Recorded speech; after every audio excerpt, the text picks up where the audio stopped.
So, following last week's episode, a link of which will be in the description, I'm going to take my Victorinox Work Champ and we're going to customize it. We're going to replace the red scales on it with these black ones. We're going to do a little bit of modding to these first, which will enhance the tool and just give it a little bit extra, customizing it partially cosmetically and partially, just slightly, functionally. Stay tuned.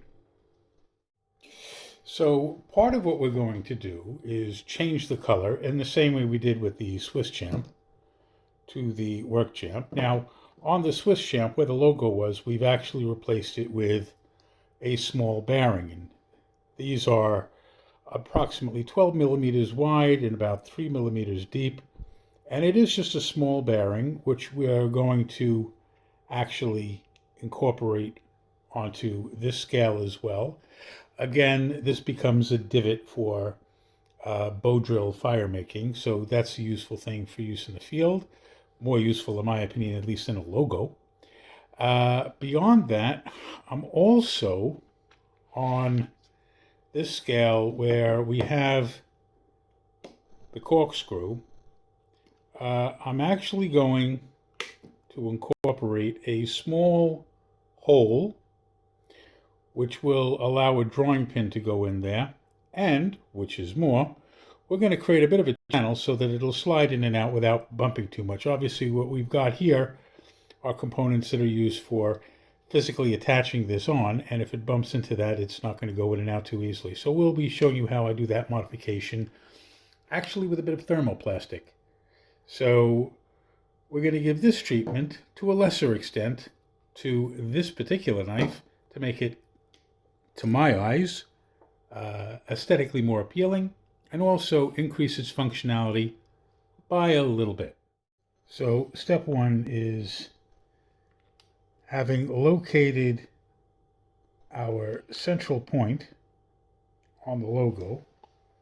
I'm just going to drill a little pilot hole in first.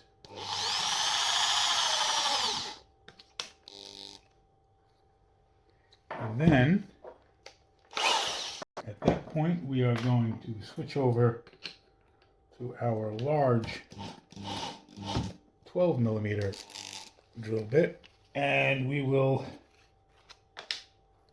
put in the larger 12 millimeter hole that will allow us to insert the...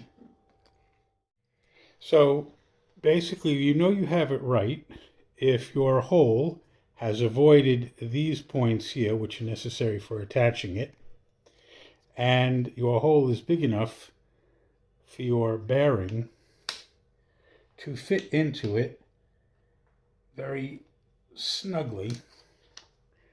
Now, we're not just going to rely on it just friction fit, although that would to an extent work. I'm going to take some UV active glue and actually add some around here. Let's go for a closer shot. So this will help you see a little better what we're doing. Now, one of the things that we have to be very careful about when we're putting the glue on is not to get it on any of the inner workings of the bearing, or that might interfere with its functionality. So we want to very carefully just get a bit of this glue on the outside of the bearing so that it touches both the bearing and the handle.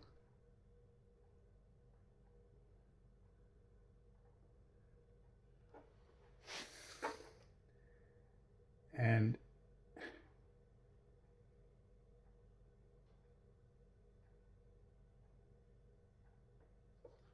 I've got a nice little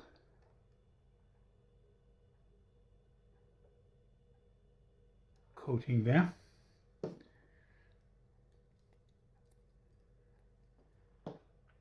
then, of course, we need to cure it with ultraviolet light. And obviously, that only takes a very short period of time to cure that. So it's a very fast-acting glue.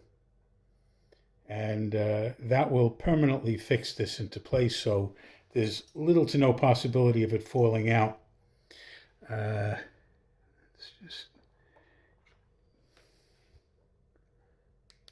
just, right. That's cured now. Now there's a little bit where I don't want it. I'm just going to give this a few more seconds with the UV light on it.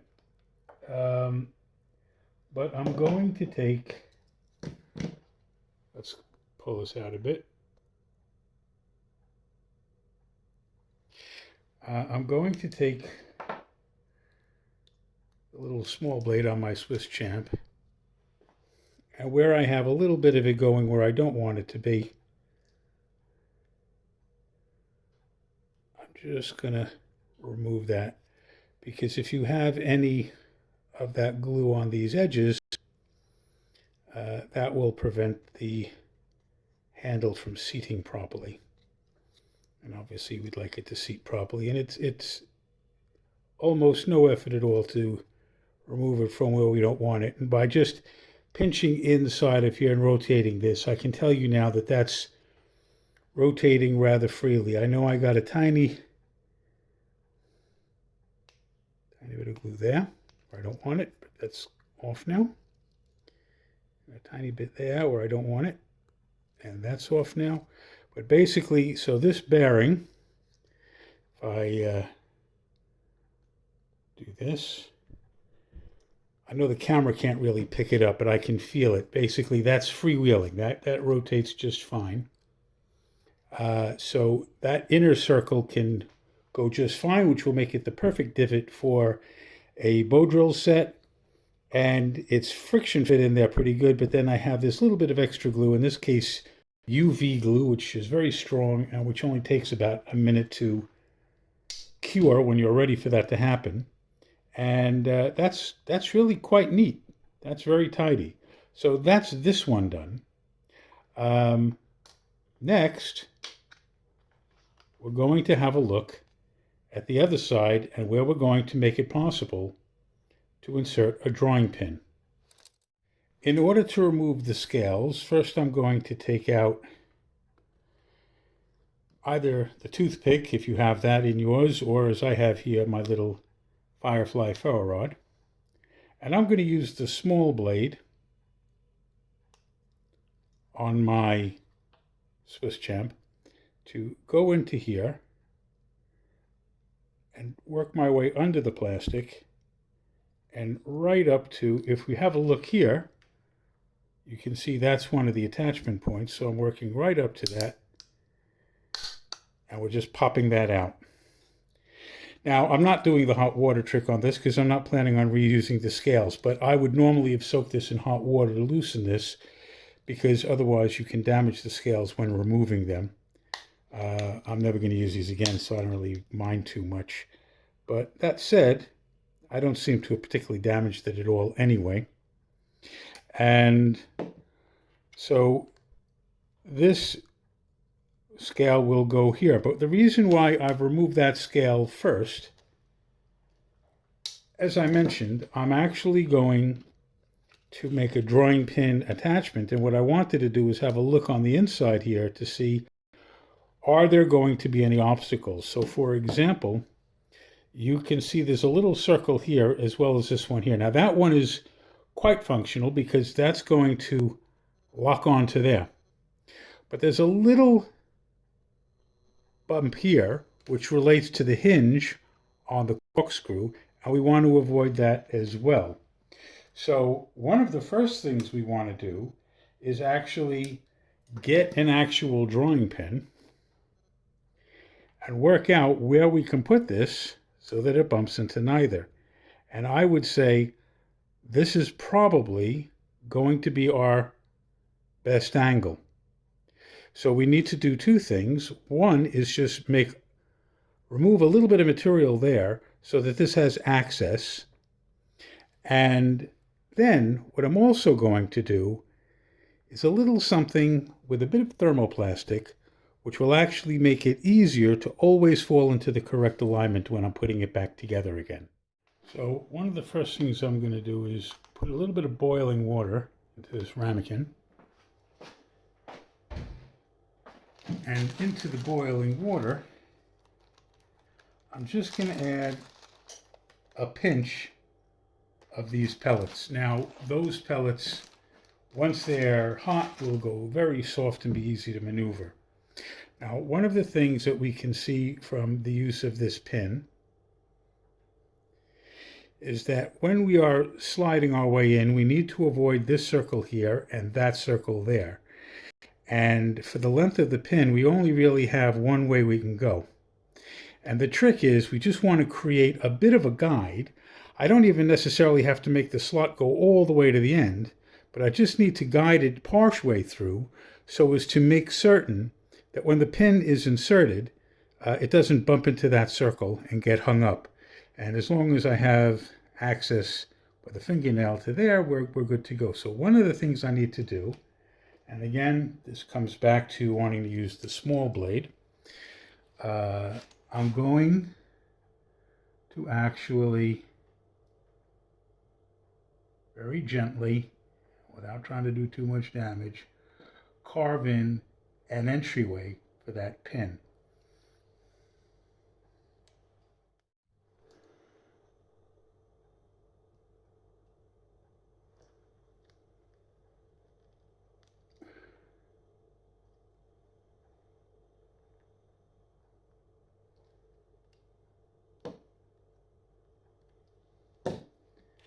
And now, let's see if that hole is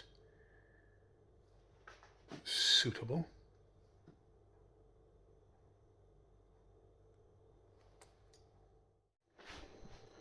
So having created a little channel for the pin to go into, we only really have one path where the pin avoids this circle and doesn't get hung up on the inside. So that's this. And what I want to do is create a bit of a channel so that when I start putting the pin in, it's already guided immediately in the right direction. So what I'm going to do is take some of my thermoplastic here and squish it down a bit.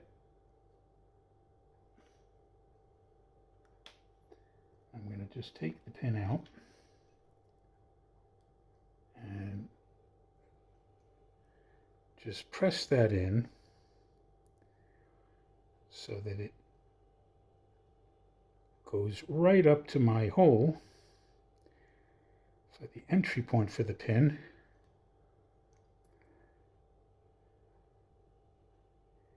And then I'm going to put the pin in and press that in. And as much as I can give it a jiggle, I'll give it a tiny little bit of a jiggle. And what you may be able to see now is that there is a little groove going from the hole that I just made, and that groove goes all the way down here, guiding the pin in so that it stays only where we want it to go. Now what I'm about to do next is just give that a quick rinse under the cold tap, because I want cold water on this because that'll make it rock hard, and then I'm going to dry it off with a paper towel. Now, to make sure this slot is going to be perfect, I'm using the back of the standard blade through that groove, having reheated this with just a tiny bit of boiling water onto it. And that has given me a really, see if you can see it, a really clean groove. And if I put the pin in there, maybe it'll stand out a little better. So there's a really nice groove for this pin. And it's all cooled off now, so we'll just dry everything with the paper towel.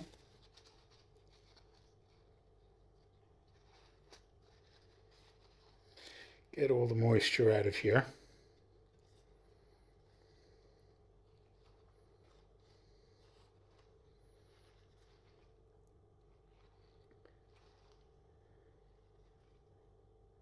So that is really firmly in place.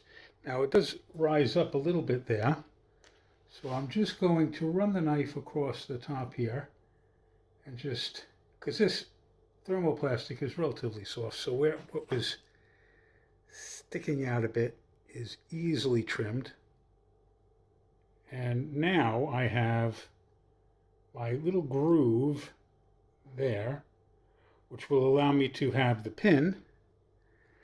There is a tiny bit of thermoplastic that's made its way into this space here where we're sticking our ferro rod, so I need to just remove that before I reassemble everything. And again, it cuts super easily. So if I just trim it there, oops, and there.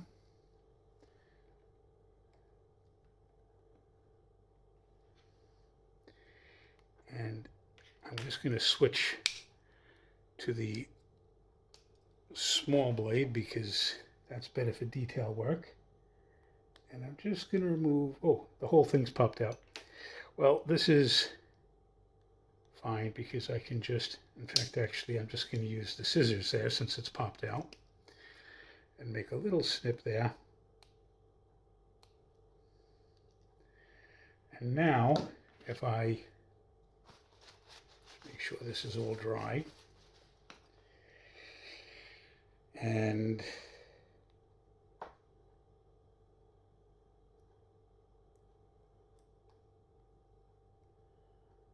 I realign everything. So that's all in position now, but I don't want to risk this ever getting bumped or knocked and falling out of position. So again, I'm just going to take a very small amount of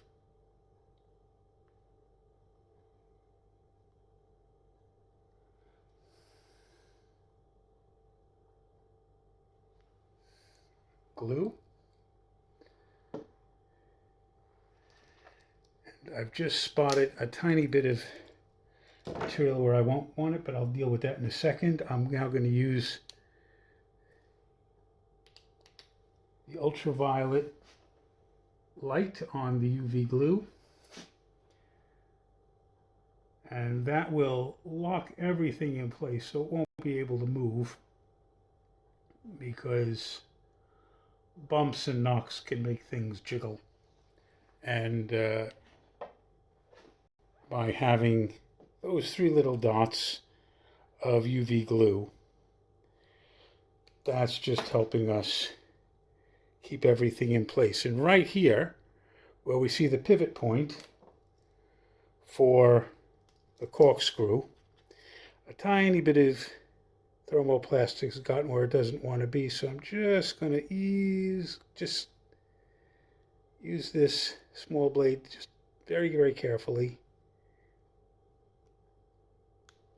and just trim that just a touch so that's not going to get in the way anymore. And now I'm going to take my drawing pin and slide it in, see if I like the position. Everything is looking good. That's looking good. In fact, I'm actually, just to be on the safe side,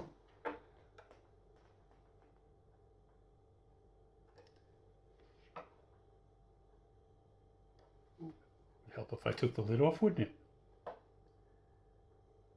It works much better that way. And I'm just adding a very small amount of additional UV glue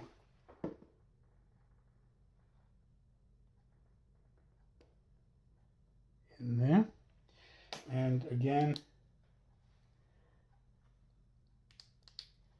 just use the UV light on it, and you can see where I've put the extra glue. But I just really don't want that to jig about ever or dislodge or shift at any point, because that's just going to make my life needlessly difficult if that ever happens. So this is just going to make sure that this piece of thermoplastic stays exactly where I want it to be and go nowhere else.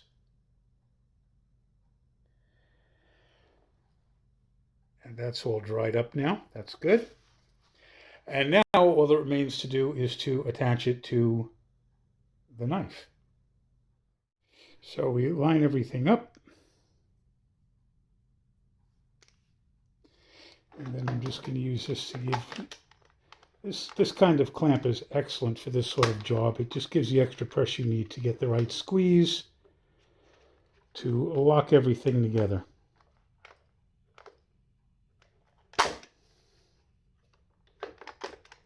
Very easy to use. And that's now done. This can go back in here. Oops, I'm putting it in upside down. There we go. That's the right way. And now my drawing pin should just pop into that hole and slide all the way in. And so now I have a pin on there as well.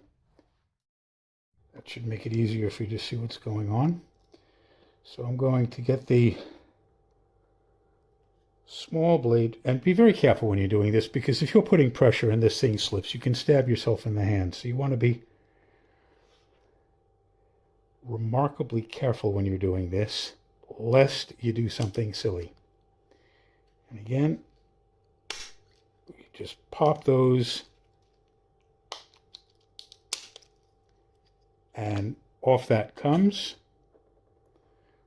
And now I'm going to take this and we're going to place it on top. Press in a little bit. I'm actually going to use my little tool here to help squeeze everything in place, because that just makes my life easier. And I'm all for an easy life.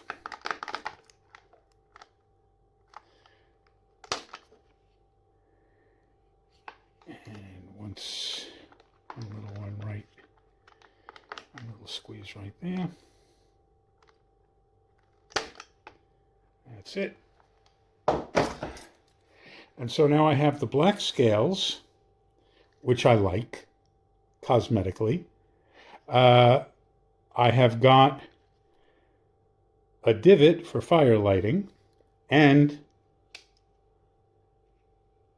hidden in the handle, non-standard for this model, the drawing. So there we have it. One customized Work Champ. We've changed the color of the scales. We've added a bearing to act as a divot for bow drill fire lighting.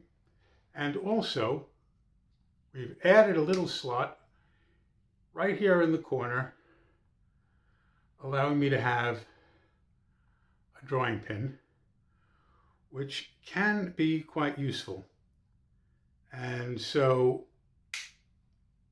aside from the other customizations we've done, such as adding the spiral tinder and replacing the toothpick with a ferro rod, so it's not massively customized, but then again, it was pretty good to begin with and didn't need a lot, but I like it like this. To me, this is even better, and it started off being one of my favorite tools, because for bushcraft or any situation where you need a handy tool quickly and you're not carrying a big toolbox, you just want something that will fit in the palm of your hand, this is a great tool. Obviously, it's got a couple of advantages and a couple of disadvantages relative to the Swiss Champ. Certainly it's a little bit larger, so in a bushcraft context that could be a bit more useful. It has one or two less tools, but then again, it also has two different size Phillips head screwdrivers. That might prove very useful. Overall, this has my seal of approval anyway, because I made it for me to my specifications, the way I like it. And if you like it, maybe you might want to have a go doing something similar yourself. Anyway, I hope you found this interesting. We have got another modification one coming up with another of my Victorinox, as you know, but we'll also be doing one or two other things as well in the next couple of weeks. So I look forward to seeing you again. I hope you enjoyed this. Please consider liking. Please, if you're not subscribed, consider subscribing. Share the video, and I hope to see you again soon. Have a good one. As a quick little added bonus, this is a fire plug. And the fire plugs are commercially available fire lighters. They have some sort of petrochemical wax kind of thing embedded onto a fibrous material.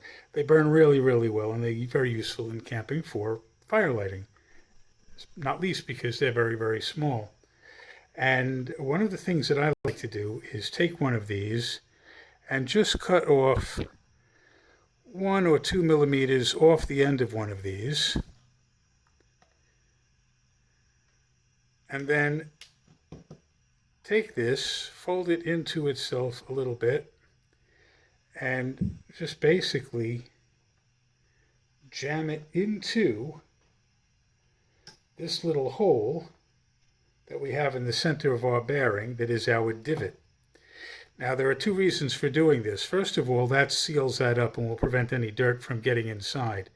Also, with that on there, I think if I rotate this, because it's got a little bit of texture there, now you may be able to see better how that's actually rotating. But the other thing is, of course, this has now given me a small amount of a decent firelighter. That won't burn for more than,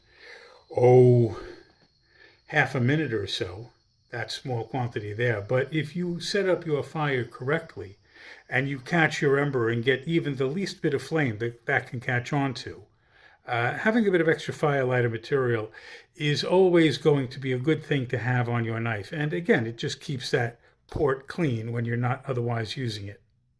Anyway, I thought you might like seeing how I did that. See you next time.